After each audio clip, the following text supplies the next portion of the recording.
ማለዳ የመጣ ስታነቃኝ። እንደምን አደራችሁ ክቡራትና ክቡራን የምፅዓቱ አዋጅ ነጋሪ አገልግሎት አድማጮቻችን፣ ሰላም ለእናንተ ይሁን። የማለዳ ቁርሳችንን አሁን ጀምረናል። አዘጋጅ እና አቅራቢ ፓስተር አለማየሁ ነሞ።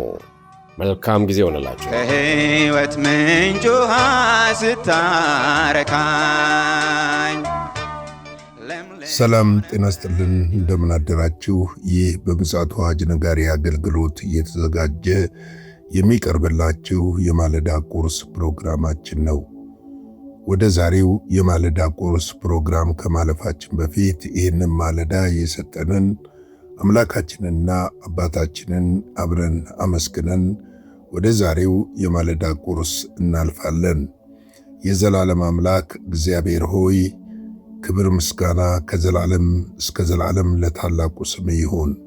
ስለተደረገልን ምሕረት፣ ስለተደረገልን ቸርነትና መልካምነት ሁሉ ምስጋና፣ አምልኮና ስግደት፣ ውዳሴን ሁሉ በፊትህ እናቀርባለን። ሌሊቱን ሁሉ አሳልፈህ በዚህ ማለዳ በፊትህ እንድንሆን ከክፉ ሁሉ ጠብቀን ምሕረትና ቸርነትን አድርገህልን እግዚአብሔር ሆይ እነሆ በፊትህ እንሆን ዘንድ ስለረዳህን እናመሰግንሃለን። ክበርልን፣ ንገስልን፣ ተመስገንልን። በዚህ ማለዳ ደግሞ እግዚአብሔር የዘላለም አምላክ ይህንን ቃልህን ሊሰሙ ለተዘጋጁ ወዳጆቼ፣ ወንድሞቼና እህቶቼ ያንተ በረከት፣ ያንተ ሰላም፣ ያንተ ደስታ፣ ያንተ እረፍት በሕይወታቸው ላይ እንዲሆን በክርስቶስ ኢየሱስ ስም እጠይቅሃለሁ። በነገር ሁሉ እንድትረዳቸው እግዚአብሔር ሆይ ያንተ እጅ እንድዳስሳቸው፣ ሕይወታቸውን ሁሉ እንድትቀይር፣ መልካምነትህንና በጎነትህን በሕይወታቸው ውስጥ እንድታደርግ በክርስቶስ ኢየሱስ ስም እለምንሃለሁ። አባት ሆይ በነገር ሁሉ ስለምታግዘን፣ ስለምትረዳን፣ ስለምትደግፈን፣ መልካምነትህንና በጎነትህን ሁሉ ደግሞ ስለምታሳየን በክርስቶስ ኢየሱስ ስም እናመሰግንሃለን። ክብር ከዘላለም እስከ ዘላለም ለታላቁ ስም ይሁን። እነሆ ደግሞ ቃልህን ባርክልን፣ በቃልህ ውስጥ ያለውን መንፈስ ግለጥልን፣ ለሕይወታችን ብርሃን ይሁንልን። ሁሉም በእጅ አሳልፈን ሰጠን፣ በኢየሱስ ክርስቶስ ጌታና ጻድቅ ስም አሜን። እንግዲህ እየተመለከትን ያለነው የኤፌሶን መጽሐፍ ምዕራፍ 3 ነው። በዚህ ክፍል ውስጥ ቁጥር 18 እና 19ን በትናንትናው ማለዳ ተመልክተን ነበረ። እንግዲህ በዚህ ክፍል የተመለከትነው ከቅዱሳን ሁሉ ጋር ስፋትና ርዝመቱ፣ ከፍታውና ጥልቀቱ ምን ያህል መሆኑን ለማስተዋል ከሚታወቅ የሚያልፈውን የክርስቶስን ፍቅር ለማወቅ ትበረቱ ዘንድ እስከ እግዚአብሔር ፍጹም ሙላት ደርሳችሁ ትሞሉ ዘንድ ይላል። እንግዲህ ሁሉ ነገር ከቅዱሳን ሁሉ ጋር ነው የሚለው። ከቅዱሳን ጋር ስፋትና ርዝመቱ የማይታወቅለትን ጥልቅ የሆነውን እና የከበረውን የክርስቶስን ፍቅር በማወቅ ለሰዎች ክርስቶስ ኢየሱስን መግለጥ እንድንችል መጽሐፍ ቅዱሳችን በግልጽ እየነገረን ያለው። እንግዲህ የእግዚአብሔር ቃል በዚህ ስፍራ ላይ የሚያስተምረንና የሚያስረዳን ነገር የፍቅርን ትልቅነትና የፍቅር ወሰን እና ዳርቻ የሌለው፣ እንደዚሁም ደግሞ እዚህ ጋር ነው ገደቡ ልንለው የማንችለው እንደሆነ እንድናውቅ እግዚአብሔር ይፈልጋል። እንግዲህ ለማስተዋል ከሚታወቅ የሚያልፍ ነው። አሁን እኛ የተወደድንበት ፍቅር እውነት ምን ብለን ልንገልጠው እንችላለን? እያንዳንዳችን ወደ ራሳችን ሕይወት መለስ ብለን መለኮት አምላክ ከኔ ጋር፣ ከአንቺ ጋር፣ ከአንተ ጋር እንዲሆን ምንድነው ያስገደደው ብለን ስንመለከት ከፍቅር ውጪ አንዳችም የኛ መልካምነትን አናገኝበትም። ፍቅር ነው። ፍቅር ይህን ያህል ነው። አንዳንድ ጊዜ እንዴት እግዚአብሔር አይቀጣም፣ እግዚአብሔር እንደዚህ ለምን አያደርግም እንላለን። ሰዎች ስለሆንን ከምናያቸው ነገሮች የተነሳ የእግዚአብሔር ፍቅር ግን በዛ ውስጥ ምን ያህል ሰዎችን ይጠብቅ እንደሆነ፣ ምሕረቱ ምን ያህል ሰፊ እንደሆነ፣ ሰዎችን የሚወድበት ልክና ሚዛን ጥግ የማይታወቅ ነው ወገኖቼ፣ የማይታወቅ ነው። የኛ ገደብ ስላለው እኮ ነው። አሁን በእኛ እንድንወስደውና የኛ ገደብ አለው። አንድ ሰው ልንወድበት የምንችለው ልንታገስበት የምንችለው ልክ አለው። ሰው ስለሆን ነው። እግዚአብሔር ሰው አይደለም። የፍጥረት ሁሉ ባለቤት ነው። ለፍጥረት ሁሉ ይራራል፣ ያዝናል። ፍጥረቱን ሁሉ ተሸክሞ በእጁ የያዘ እሱ ነው። መልካሙንም ክፉውንም ያያል። እኛ እንዲጨክዝ የምንፈልግበት ነገር ላይ እሱ ምሕረት ሲያደርግ እናያለን። ይህ ለፍቅሩ ጥልቀት ወሰን የሌለው እንደሆነ ያመለክተናል። እንግዲህ ይህንን ለማወቅ ትበረቱ ዘንድ የሚለው ይህንን የክርስቶስን ፍቅር ሌላ ነገር አይደለም፣ የክርስቶስን ፍቅር ለማወቅ ያንን ፍቅሩን ካወቀን ሩሮዎች እንሆናለን፣ ለጋሾች እንሆናለን፣ ትሑቶች እንሆናለን፣ ቅኖች እንሆናለን፣ ታዛዦች እንሆናለን፣ ሰውን የምንወድ እንሆናለን። በምክንያት ወደን በምክንያት የምንጠላ አንሆንም። ምክንያት ኖረንም አልኖረንም ለሁሉ የፍቅር ሰዎች ሆነን መገለጥ እንችላለን። ስለዚህ ይህንን ነው ለማወቅ እንድንበረታ። ሰው ብዙ ነገር ለማወቅ ይበረታል። ነገር ግን የክርስቶስን ፍቅር ለማወቅ ብንበረታ በብዙ ነገር እንባረካለን ብዬ አስባለሁ። እኔም እናንተም እዚህ ነገር ላይ ብናተኩር መልካም ነው ብዬም አስባለሁ። ምክንያቱም ፍቅሩን ለማወቅ አስፈላጊ ስለሆነ ነው። ሌላው የተመለከትነው እስከ እግዚአብሔር ፍጹም ሙላት ደርሳችሁ ትሞሉ ዘንድ ይላል። እንግዲህ የመንፈሳዊ ሕይወታችን እድገት ዳርቻ እግዚአብሔር ጋር መድረስ ነው። እንግዲህ ፍጹም ሆነን በምንሞላበት ሰዓት እሱ ጋር ደርሰናል ማለት ነው። እሱን ሆነናል ማለት አይደለም፣ ግን ወደ እሱ ደርሰናል ማለት ነው። አንድ ጊዜ አንድ ምስክርነት ሰምቻለሁ።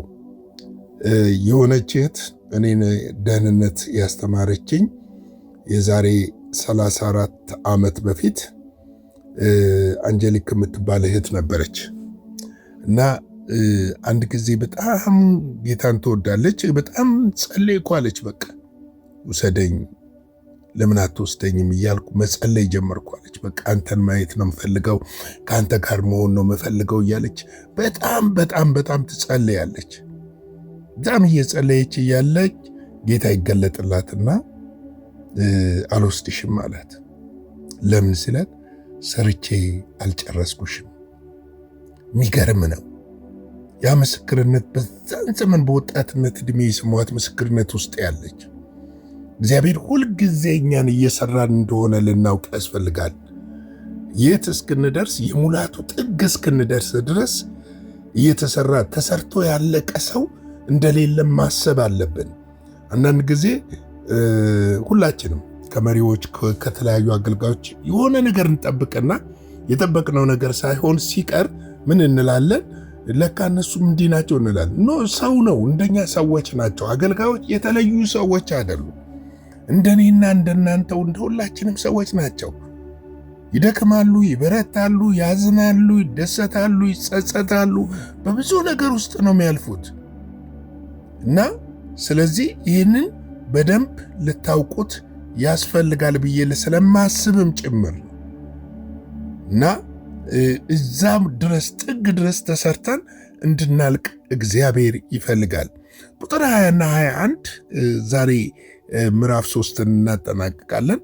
እንግዲህ በእኛ እንደሚሰራ ኃይል መጠን ከምንለምነው ወይም ከምናስበው ሁሉ ይልቅ እጅግ አብልጦ ሊያደርግ ለሚችል ለእርሱ በቤተ ክርስቲያን በክርስቶስ ኢየሱስ እስከ ትውልዶች ሁሉ ከዘላለም እስከ ዘላለም ክብር ይሁን አሜን ይላል። እንግዲህ በእኛ እንደሚሰራው ኃይል መጠን እግዚአብሔር በሙሉ ኃይሉ በእኛ መስራት አይሰራም። የእግዚአብሔርን ኃይል ልንሸከም አንችልም። ለእያንዳንዳችን እንደተሰጠን የጸጋ መጠን ነው እግዚአብሔር በእኛ የሚሰራው። እንደተሰጠን የጸጋና የኃይል መጠን ነው በእኛ የሚሰራው። ነገር ግን ያ የጸጋና የኃይል መጠን በጸሎት በእግዚአብሔር ቃል ጋር በህብረት በምናደርግበት ሰዓት እየጠነከረ እንደሚሄድ አስባለሁ። እየበረታን እንደምንሄድ አስባለሁ። እና ሁሉንም በአንዴ በእኛ ይሰራል ማለት ስህተት ነው። እንደተሰጠን የጸጋ መጠን ነው። አገልግሎት ልዩ ልዩ ነው። ጸጋ ልዩ ልዩ ነው። ክርስቶስ ግን አንድ ነው።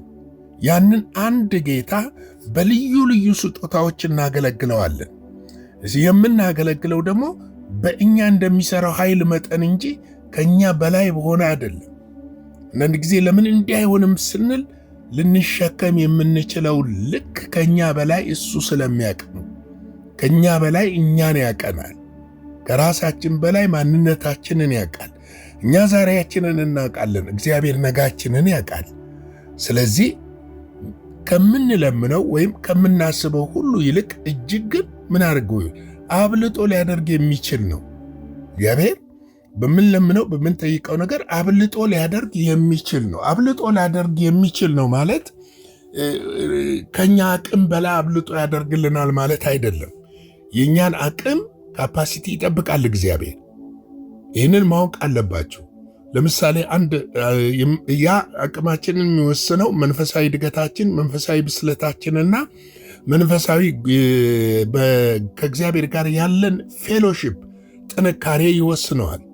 ለምሳሌ ለሁለት ዓመት ልጅ 200 ብር ሰጥታችሁት ሂድ ሱቅ ዕቃ ግዛ ብላችሁ አትልኩትም። ምናልባትም ያ ልጅ በ200 ብር ከረሜላ ገዝቶ ሊመጣ ይችላል። ወይም ደግሞ ብስኩት ብቻ ገዝቶበት ሊመጣ ይችላል።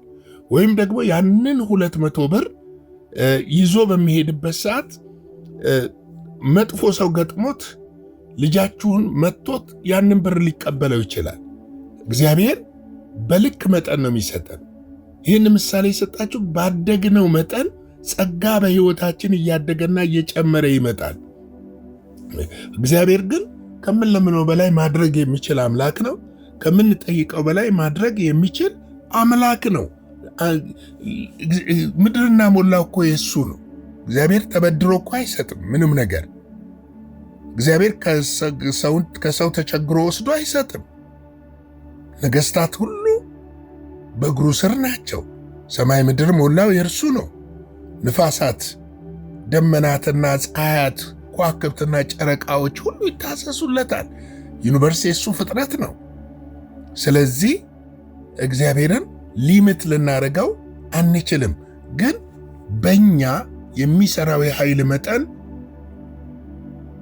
እስከዛ ልክ ነው ሊያደርግልን የሚችለው እንጂ ይልቅ እጅግ አብልጦ ሊያደርግ ለሚችለው ነው የሚለው እና ለእርሱ በቤተ ክርስቲያን በክርስቶስ ኢየሱስ እስከ ትውልድ ዶች ሁሉ ከዘላለም እስከ ዘላለም ክብር ይሁን አሜን ይላል። እንግዲህ አብልጦ የሚያደርግ አብልጦ የሚሰራ ጌታ እንዳለን ልንረዳ ያስፈልጋል። አምናለው። እንግዲህ በዚህ በኤፌሶ ምዕራፍ 3 ላይ ብዙ ነገሮችን እንደተመለከት ነው። መለስ ብላችሁ ደግሞ በዩቲዩብ ላይ ስላለ ተከታታዩን መከታተል ትችላላችሁ። ለሌሎች መጋበዝና ሼር ማድረግ ትችላላችሁ። እንግዲህ ላይክ፣ ሼር፣ ሰብስክራይብ ማድረግ ይገባናል ብዬ አስባለሁ። በነገው ዕለት በሌላ አዲስ ክፍል ምዕራፍ እንመጣለን።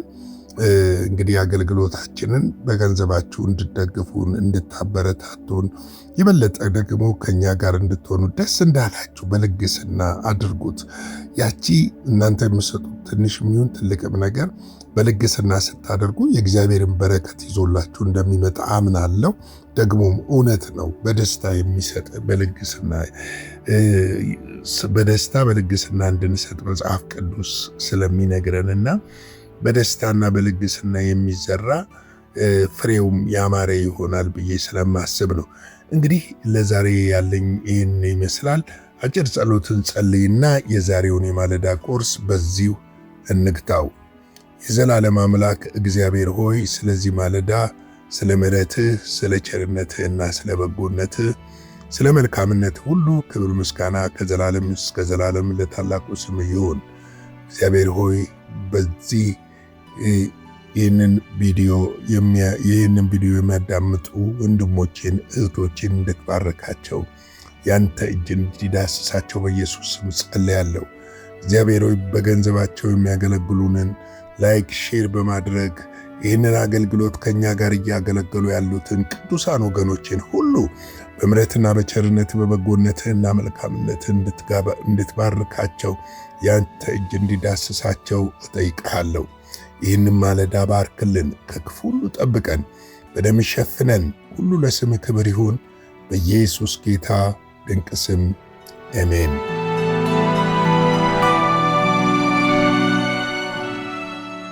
በነበረን የመልእክት ክፍለ ጊዜ እንደተባረካችሁ ተስፋ እናደርጋለን። በነገው ማለዳ በሌላ ዝግጅት እንገናኛለን። መልካም ቀን።